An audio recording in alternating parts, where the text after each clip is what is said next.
The question people always ask me is AI going to cause huge unemployment? It's the same question I was asked during the microelectronic revolution, the internet revolution, if you want to call it that. You know, we've been through all of these huge technological changes, and somehow in the popular imagination, there's always a sort of fear that these technologies are going to cause massive unemployment, and somehow we don't learn from history.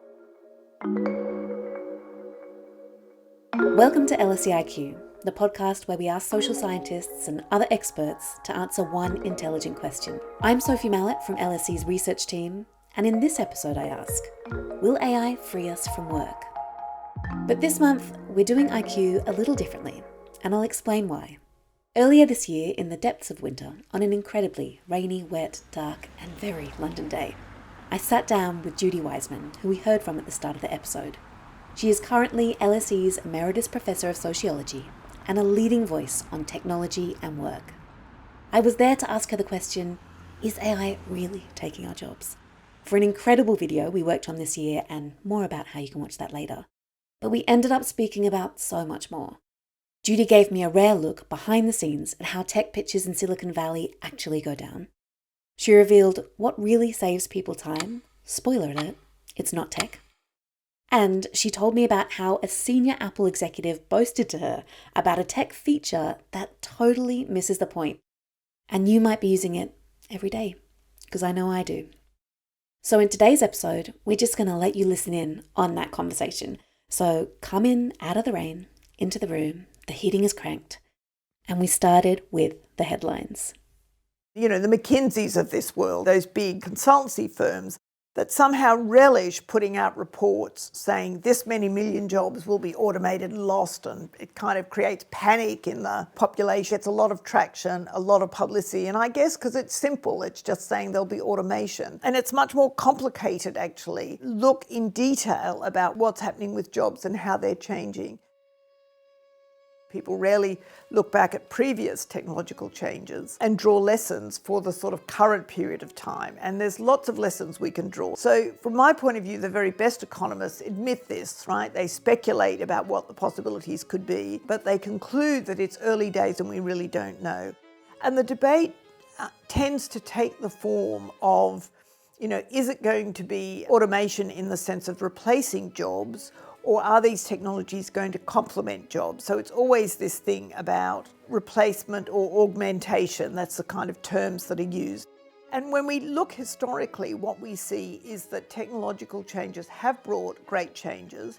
But what happens, as far as I can see through my long history of looking at these things, is that some jobs are replaced, some jobs are changed and, let's say, augmented, but, you know, the nature of the work changes.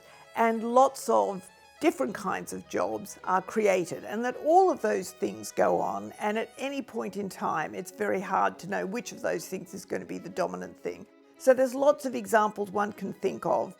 You know, people always point to the fact that, you know, bank tellers, that a lot of banking was automated, but actually a lot of people in banks, that there was a growth in other forms of employment in banks. And that's been the case of lots of things. I mean, even if we take something like the gig economy and platform work, which we're all concerned about in that we don't think the conditions of that work are what they should be. But all those kinds of work didn't exist before those platforms existed. So here we have a whole new area of work that we're studying, engaging with, trying to regulate and legislate about, but all forms of work that didn't exist in their current form. And one of the growth areas in Britain and in most places is that there's a shortage of data scientists, there's a shortage of software engineers, there's a shortage of machine learning professionals, and all of those jobs are actually new jobs that didn't exist in the form they do now. So I think we need to think about all of those things, that some jobs are replaced and automated, that I'd say the vast majority of jobs are changed.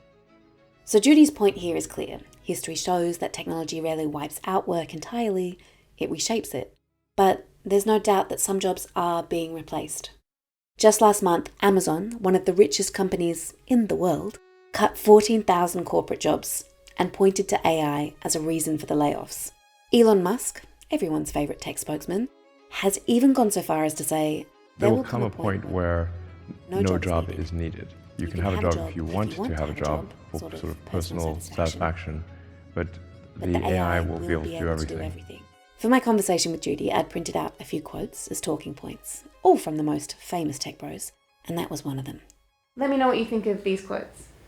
I think it's completely nonsense. That's what I think. I think the issue is distributing work more fairly. I don't think that we're going to have huge amounts of things automated so that we're just going to sit about.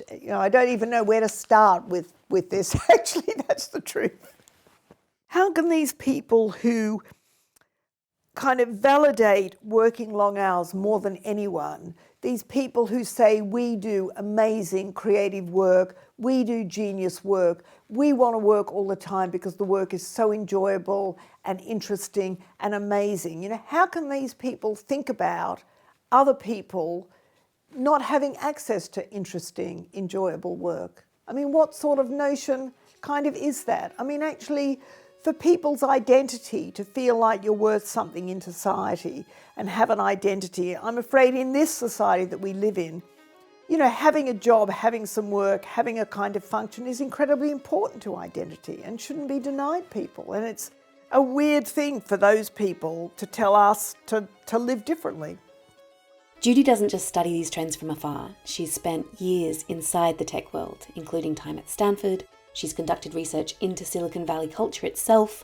So when she talks about the most recent tech hype cycle, and this time it's AI, she's speaking from decades of experience.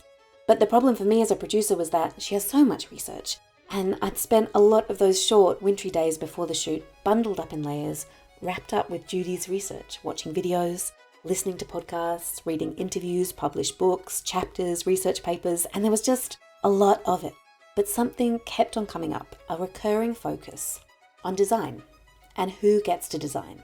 My overall concern is that at the moment, a very small number of companies, we know the big 5 companies, have got phenomenal power and control over the design of the technologies, are making decisions for us about what these technologies will look like. They are making decisions about, for example, making a lot of social media. I don't like the word addictive, but they're certainly designed to capture our attention. They're absolutely designed to do that. And one can imagine designing a lot of these things that weren't designed to do that. We know that social media is kind of totally designed like that to keep us on. And I remember talking to a senior executive in Apple some years ago, and Apple's one of the better companies, years ago, and talking about the amount of time people were spending on these things. And I remember, he took me out to lunch and said to me, well, we've got a new feature, this was some years ago, we've got a new feature now where, we'll tell you how many hours you're spending on it. We'll have this feature now so that, every week or something, you'll get a report saying this is how many hours you spent on it. And this was his idea of a solution to this problem, and it's like the equivalent solution that parents should have control of social media, as if the responsibility is us individually or parents rather than the designers of the technology. And if there's one thing I've been arguing for my entire now very lengthy career, looking at the sociology of science and technology, it has been that we have to absolutely focus on design and the designers, not always be put in the position of, oh, well, as a consumer, you can make choices about what you're going to have. But no, we absolutely have to look at who's designing the technology, what are they designing it for. So what are they designing it for? When I was travelling to the interview in the dark that morning, I was surrounded by film kit, cameras, tripod bags, lights, in the back of the cab, looking out the window. And there was one thing from Judy's research that I couldn't quite get my head around. In one of her talks, Judy spoke about an obsession with efficiency and optimization, and that a lot of the way technology is presented to us is sort of like marketing. But what does tech have to gain from presenting AI as a threat to our jobs? Like, how does that work as marketing? Surely we'd be less likely to use it if we thought that it would replace us? Because the core of productivity is doing more in less time, right? And technologies are always sold in terms of making us more productive. So that's the case in the workplace, that you'll spend a fortune on technologies in the workplace because it will make workers more productive so that you'll make more money. Well, I just don't buy that story at all, but I think that's a handy story for people who are marketing those kinds of technologies. Can you talk more about this myth of saving time? Because we all know that from our own experience of, I don't have any more time by having a phone that does more, or by using ChatGPT I don't have any more time. So why does it benefit tech companies to say, this is amazing, you've got more time? When you ask people about the future and what they'd like, they will often talk about, having fantastic technology. So that, I've written, as you know, a couple of books about time and technology. And one of the things people talk about is having a shortage of time, feeling time pressure. And so the technology companies, in a way, kind of feed off that by saying, oh, well, you've got a problem with time. We've got the solution. We'll automate your email replies. We'll automate, all of these things in the home or relationships or whatever. You won't even have to pick a restaurant anymore. We'll do all of these things for you to save time. And, we know that this doesn't work. We know that this promise, it's always been the promise that somehow the more and more technology you have, the more time you'll have, is never the case. And actually, if you think about really wealthy people spend a lot of money employing other people to save them time. The best way to actually buy time is to buy someone else's labour that's cheaper than yours. In the autumn, the big companies do their sales pitch on the latest thing that they've designed. It's the latest iPhone or the latest whatever. And if you listen to those pitches, they will often be about time saved. And they could take up too much of people's time. How can you work out and talk at the same time? Now I can even see my stats on my phone in real time. Think fast. Woo.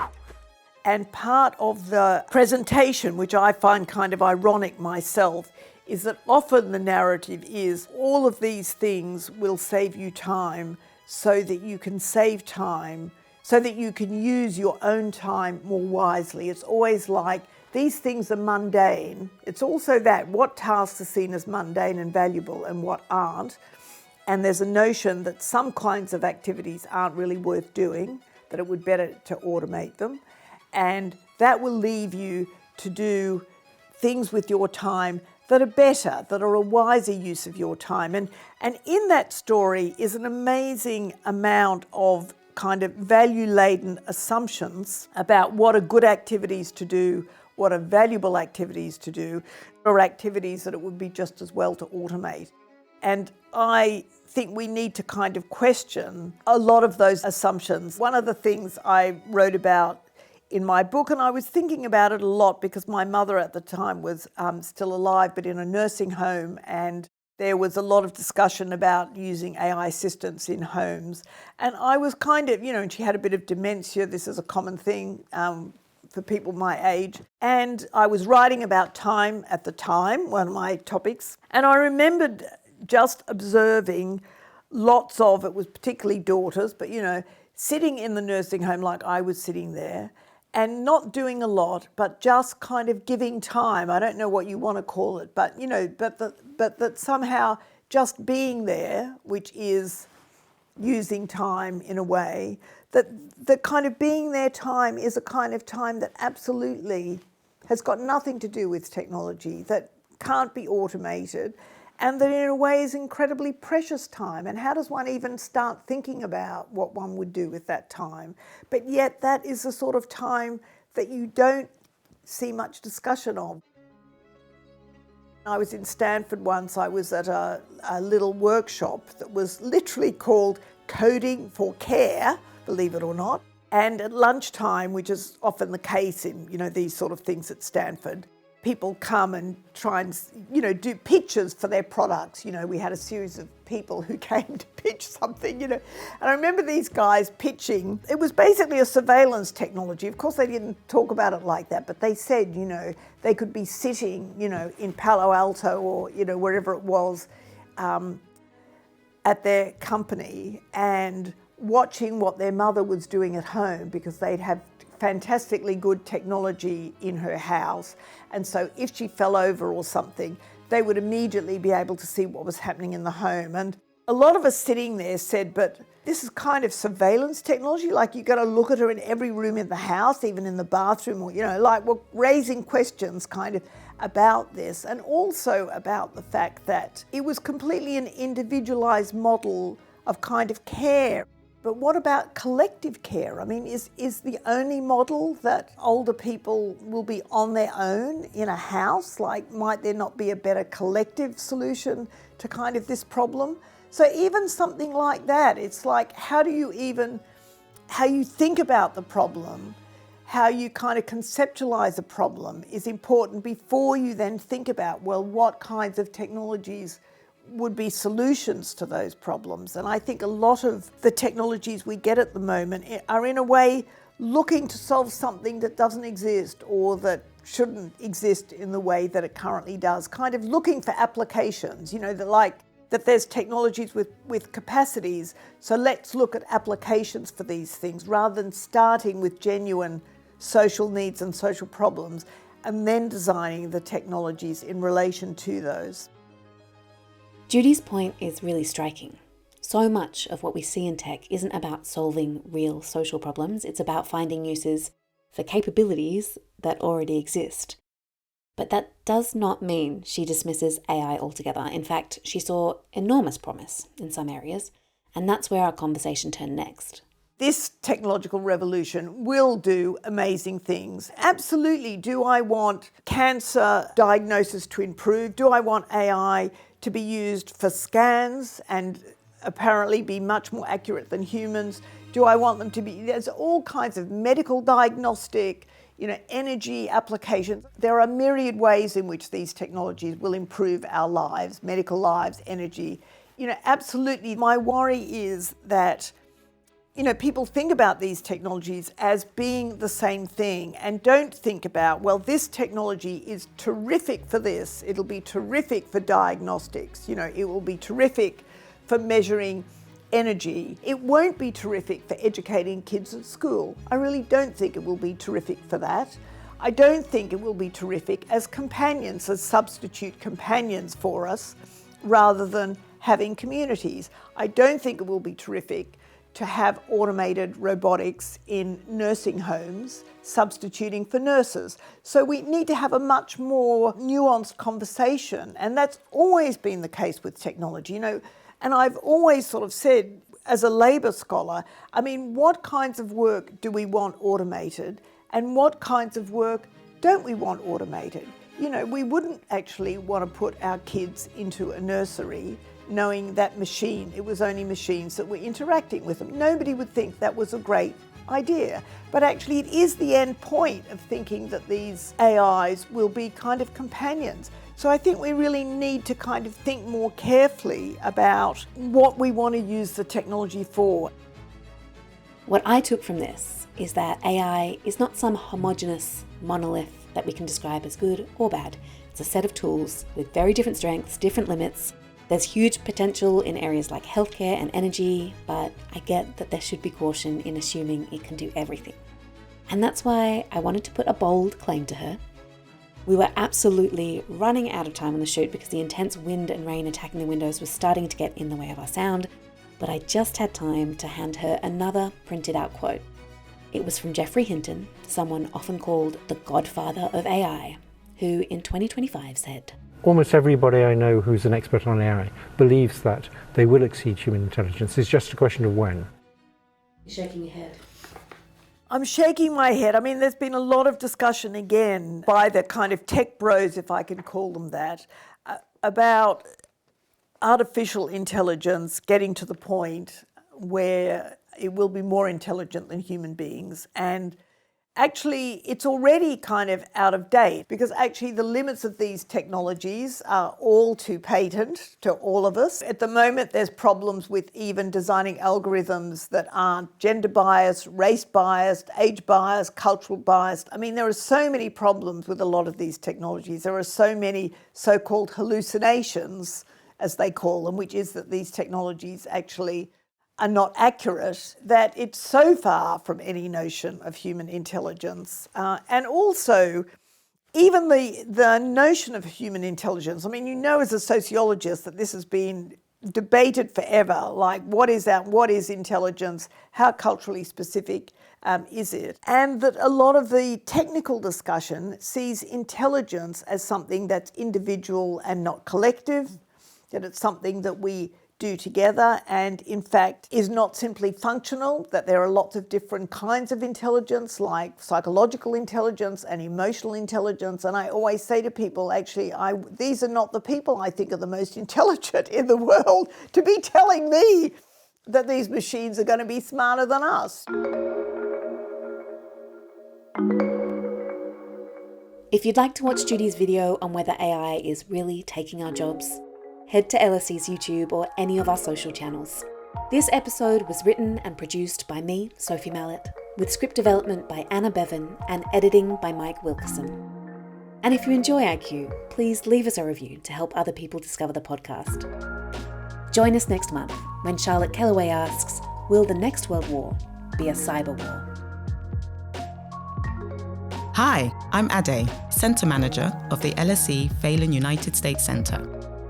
Our podcast, The Ballpark, has been running for nearly 10 years, with over 130 episodes, exploring US politics and international relations from a social science perspective. As we approach the podcast's 10th anniversary, we want to hear from you with a short listener survey. It only takes 15 minutes, and you could win £250 in vouchers for sharing your thoughts. Help shape the next decade of The Ballpark by filling out the survey. You'll find the survey link and the link to the voucher draw terms and conditions in the show notes attached to this episode. Thank you for listening.